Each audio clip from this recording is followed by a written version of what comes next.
बोले सियावर रामचंद्र की जय। बोले पवन सुत हनुमान की जय। मित्रों, सादर प्रणाम। हमने सुंदरकांड के 748 दोहा और चौपाइयों में श्रवण और मनन किया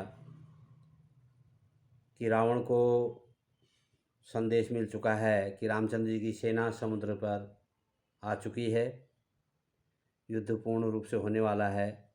और मंत्रियों को बुलाकर, अपनी सभा को बुलाकर उनसे राय विचार विमर्श कर रहा है। इसी में 749 पेज पर सुंदरकांड में लिखा है कि विभीषण से भी राय ली जाती है, उनके भाई, और विभीषण उन्हें अपनी राय दे रहे हैं। सोई रावण कहु बनय सहाय, स्तुति करहि सुनाई सुनाई। अवसर जानि विभूषण आवा, भ्राता चरण शीश तेहि नावा। रावण के लिए भी वही सहायता सहयोग अब आ बनी है। मंत्री उसे सुना सुनाकर मुँह पर स्तुति करते हैं। इसी समय अवसर जानकर विभीषण जी आए। उन्होंने बड़े भाई के चरणों में सिर नवाया। पुनि सिरुनाय बैठ निज आसन, बोला वचन पाए अनुशासनम। जो कृपाल पूछेहु मोहि बाता, मति अनुरूप कहूँ हित ताता। विभीषण जी ने कहा और उन्हें सिर नवाया अपने भाई के चरणों में, और अपने आसन पर बैठे और उनसे आज्ञा लेकर अपने वचन बोले। हे कृपालु, जब आपने मुझसे बात या राय पूछी ही है तो हे तात, मैं अपनी बुद्धि के अनुसार आपके हित की बात कहता हूँ। जो आपन चाहे कल्याणा, सुजसु सुमति शुभ गति सुख आना। सो पर नारि लीलार गुसाई, तजहु चौथ की चंद गिनाई। जो मनुष्य अपना कल्याण, सुंदर यश, सुबुद्धि, शुभ गति और नाना प्रकार के सुख चाहता हो, वह हे स्वामी पर स्त्री के ललाट को चौथे के चंद्रमा के समान त्याग देता है। अर्थात जैसे लोग चौथ के चंद्रमा को नहीं देखते, उसी प्रकार पर स्त्री का मुख भी बुद्धिमान लोग नहीं देखते। 14 भुवन एक पति होई, भूत द्रोह तिष्ठहि नहीं सोई। गुण सागर नागर नर जोऊ, अल्प लोभ भल कहि न कोऊ। 14 भुवनों का एक ही स्वामी हो, वह भी जीवों के बैर करके ठहर नहीं सकता, अर्थात नष्ट हो जाता है। जो मनुष्य गुणों का समुद्र और चतुर हो, उसे चाहे थोड़ा भी लोभ क्यों न हो, तो भी कोई भला नहीं कहता है उसे। काम क्रोध मद लोभ सब, नाथ नर के पंथ। सब परिहरि रघुवीर ही, भजऊँ भजई जे संत। हे नाथ, काम क्रोध मद और लोभ ये सब नरक के रास्ते हैं।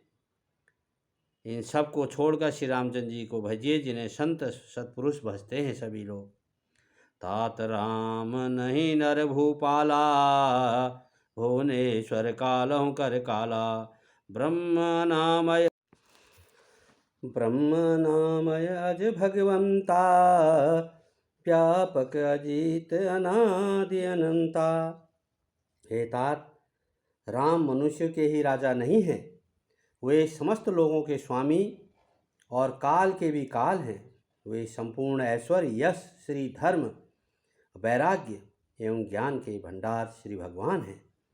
वे निरामय, विकार रहित, अजन्मा, व्यापक, अजय, अनादि और अनंत ब्रह्म हैं।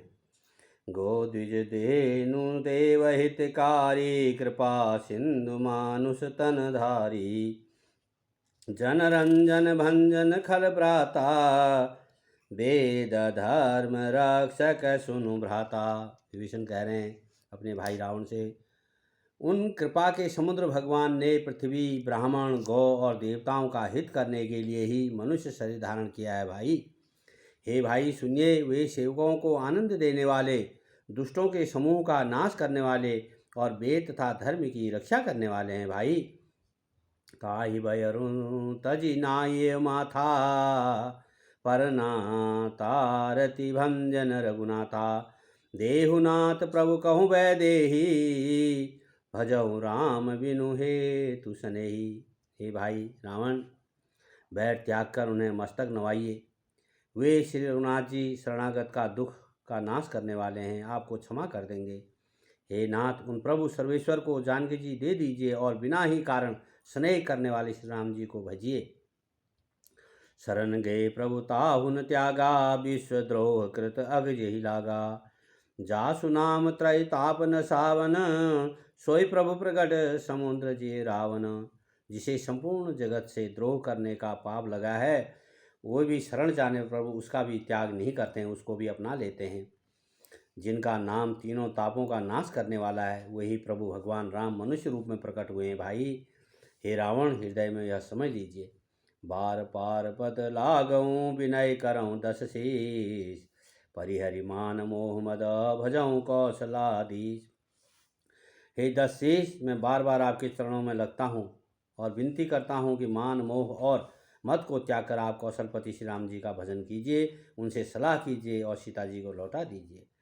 मुनि पुलस्त्य निज शिष्य सना, कही पठय बात। तुरत सो में प्रभु सन कही, पाई सुअवसर तात। मुनि पुलस्त्य जी ने अपने शिष्य के हाथ यह बात कहला भेजी है। हे तात, सुंदर अवसर पाकर मैंने तुरंत ही यह बात प्रभु की आपको कह दी है। अब आपकी इच्छा है कि आप इस बात को माने या न माने।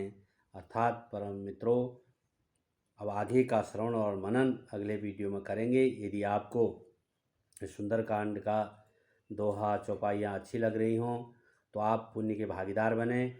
लाइक शेयर सब्सक्राइब करें, कमेंट करें कि आपको किस प्रकार का श्रवण मनन अच्छा लगता है, हम ऐसा प्रयास करेंगे। बहुत बहुत धन्यवाद।